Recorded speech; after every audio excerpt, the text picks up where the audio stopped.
ভাই রে ভাই, সামান্য কলের আয়রন পরিষ্কার করার জন্য আম্মুর কাছ থেকে 2000 টাকা নিয়ে চলে গেল। আসসালামু আলাইকুম প্রিয়, তোমরা সবাই কেমন আছো?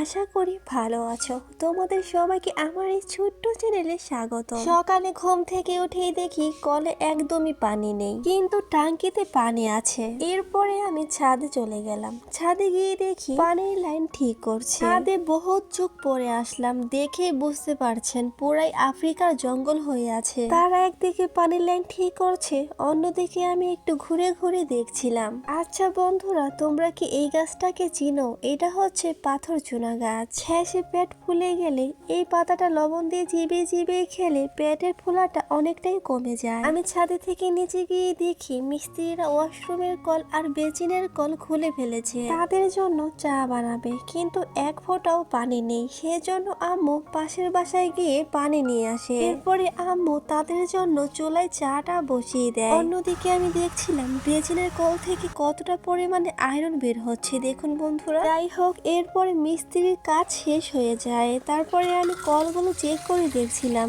দেখুন কত ভালোভাবে পানি আসছে এখন। এরপরে আমার দাদাকে চাটা দিয়ে দিলাম তাদেরকে দেওয়ার জন্য। তারা চা খেতে খেতে অন্যদিকে আম্মু টাকা বের করছিল তাদেরকে দেওয়ার জন্য। আমার কাছে মনে হয় 2000 টাকা অনেক বেশি হয়ে গেছে। যাই হোক, এরপরে দাদা তাদেরকে তাদের পারিশ্রমিকটা দিয়ে দেয়। এরপরে তারা চলে যায়। তারা যাওয়ার পরে আমি হাত মুখ ধুয়ে একটু রসমালাই খেয়ে নিয়েছিলাম।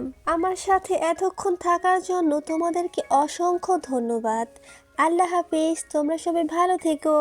ভালোবাসা সরে গেলে মরে যেতে হয়, কেন সেই প্রেম ফিরে এলে হেরে যেতে ভয়।